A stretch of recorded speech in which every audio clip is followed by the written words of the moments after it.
Hello world, Twist here, and welcome back to the part 2 of Raw Review and Recap. This is the November 24th episode of Monday Night Raw, and the last thing I talked about was the segments mentioning the new matches of next week. But after that segment, we had a wild Brock Lesnar appeared. He finally showed up backstage. Goes to his own locker room. After that, we get a big promo going around with the women's War Games match. We have Becky Lynch with the Kabuki Warriors, Lash Legend, and Nia Jax. And Becky is in the ring, basically still crying about how she's suing about her losing her championship. And it's funny, the Kabuki Warriors, Lash and Nia, they're just like, what is she talking about? But then Becky proceeds to like actually be a team player, and it's like Oscar's Oscar's really good. I beat her 9 out of 10 times. But she's really good. She made me earn it. And then she goes to Kyrie and she's like, Becky, you know what? I think Oscar, I think you say it better. And she goes, Kyrie, and Kyrie's like, ah. she's like, she's like, yeah. Becky's like, yeah, I saved your life. I saved your life, yeah. And then she goes on to Nia, and she's like, Nia's the only person to like break my face, but I have good bones and everything, so I locked back in. And then it's like to Lash Legend, she's like, she's a good specimen. And if you keep working with me, I'll bring you under my wing as one of the best. I ain't gonna lie, this paranoid, like, it's kind of Donald Trump esque of how Becky Lynch's new character is. I kind of like how her character is insane. Like, she like tries to push herself like to this extreme like level. Like, it's like she like always trying to push herself forward, but like you can just tell she don't really believe it. It's kind of interesting. I really like that. But then you hear this is my brutality. Rhea Ripley pop out in here. Io Sky pop out, and then you hear with the trap beat in the back. You got Charlotte, Alexa pop out, and you light it up, light it tonight. AJ Lee is skipping down with the gang. She gets in the ring. She gets a little promo in. She's talking about, Becky owed me, would have instantly whooped you, but good for you. Therapy works. They're probably gonna sell some merch soon saying some therapy works on there, but she basically like tries to call Becky's bluff and says that like she's just insecure about how she keeps trying, how she was bringing down her teammates for trying to bring herself up, and she's like, she's like, you're crazy for wanting to be in the cage with me. And she's like, ain't that right, Rhea? She gives Rhea the mic. Rhea just spikes Nia Jax. They instantly get into a big brawl, big fight. It's a lot of people going up and down, up and down. And then they have a really cool sequence with Nash and Lash are the biggest woman in the ring, right? And they have a thing with Alexa Bliss and AJ Lee. They both jump on their back like children trying to fight back, and they throw them off and everything. But then they get the strong people, Charlotte Flair and Rhea Ripley, and they kick down Nia and Lash Legend. Then they hit him with the good old suck it, you know what I mean? The good old suck it, you know what I mean? Hits it with the good old sucking moment, and the baby faces are on top. As they're on top, Io Sky does a moonsault into the heels, but Becky Lynch is far away from them, looking in awe, just like she's like upset, but she's kind of scared at the same time. While the baby faces are in the ring, like saying like, "Come on, come on," but Becky's not coming on. After that segment, we got another match from the last time it's now tournament. Is another quarterfinals match between Solo Sikoa and Penta. Solo Sikoa is in this match because he beat Dolph Ziggler on Raw. Yeah, that was last week. Yeah, that was last week. And then Penta is here because he beat Finn Balor on SmackDown. And I can't lie, Penta's entrance, it got tougher. Like, the pyro's still cool, and him doing that with the fans is cool and everything. But when he got to the apron, he started doing trying to get the crowd right, and then when he get in the ring, he got I don't believe he's had this before, but he got pyro on the post now. So he's going, Penta's looking really cool out there, man.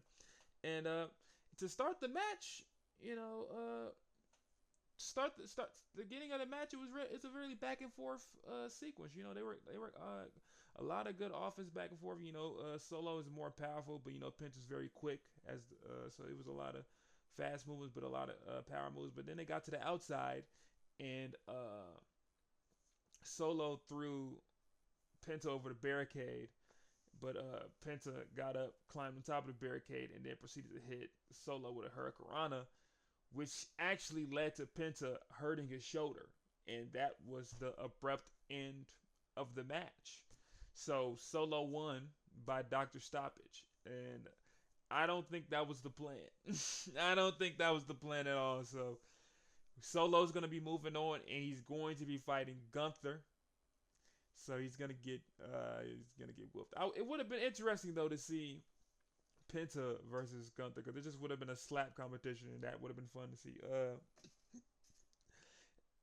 I'll give the match a rating of a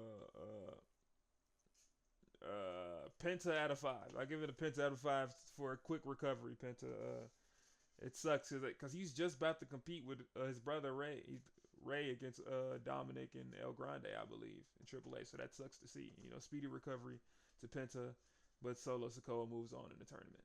After that, we get another backstage segment with Maxine Dupree. She's talking to Anna Pierce how good of a champion she's gonna be, how she wants to thrive, she wants to get better, you know. And then, but she got ops.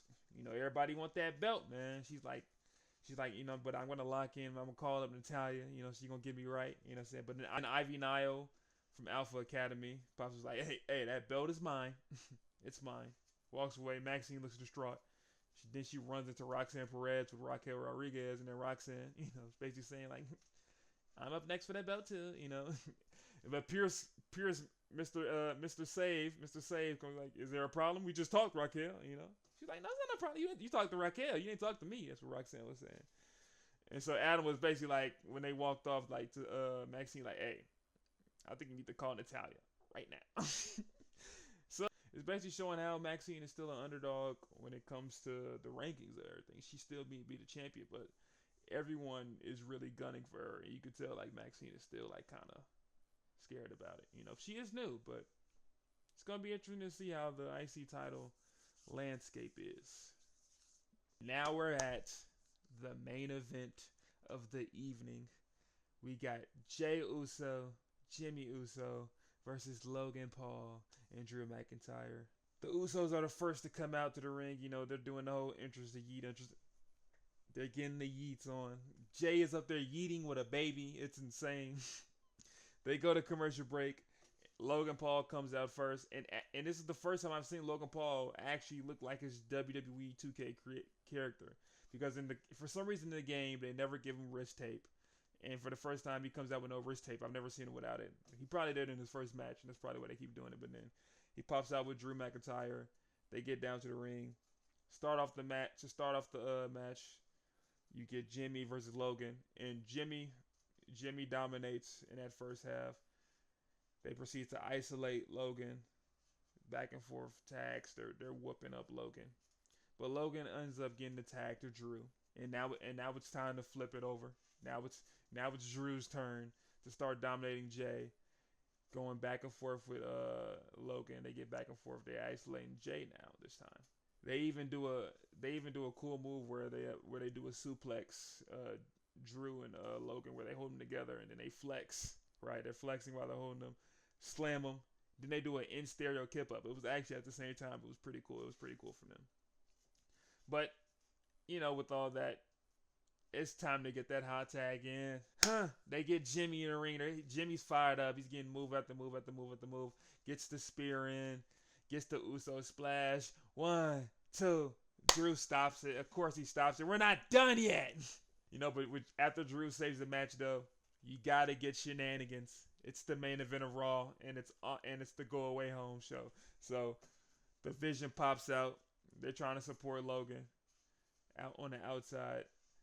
Then CM Punk and Cody pop out, and they're fighting the Vision. And also, when they were fighting, Drew ended up fighting CM Punk, and they're both throwing punches at each other. The ref is watching him.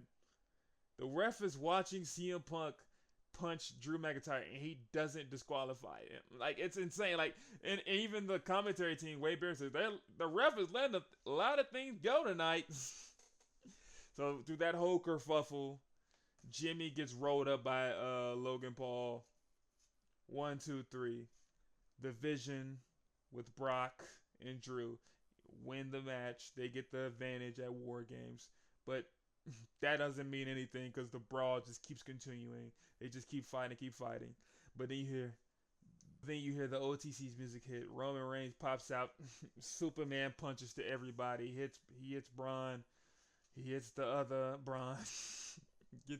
gets Bronson Reed. He punches Drew. He punches Logan. Everyone's geeked in the ring. You know, the baby faces are up, and you hear ding. Brock pops out with Paul Heyman. He's geeked. He has the cowboy hat. Hits the pyro. Boom! But he falls on his ass. He slips on his ass, but he's smiling.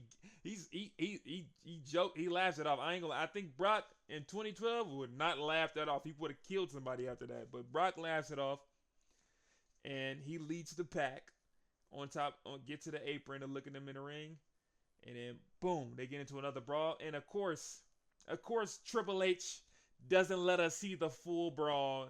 That's how the show ends. But it does build up hype for War Games. I'm gonna be very excited for War Games. Like, this is probably like when they say this is an all-star War Games matchup. Like, it's really an all-star War Games matchup. I think the baby faces are going to win, and I think they're gonna win in both War Games matches. So, but maybe I'll be wrong. Be cool to see. I think John Cena loses against Dom, and I think Stephanie Vaquer beats Nikki Bella at Survivor Series. Yeah, I think that's gonna be the results for that. We'll see.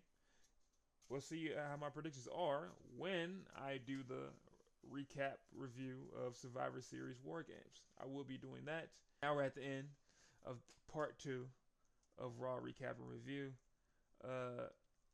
If you enjoyed this content, if you enjoyed my video, please like, share, comment. Tell me what more things you want me to talk about, what more things I could do in the videos here, and subscribe to the channel if you're loving it. Check out the links. You can check out my Twitch, my IG, and it's gonna be more twists to come, more twists to come, and I don't know what else to say.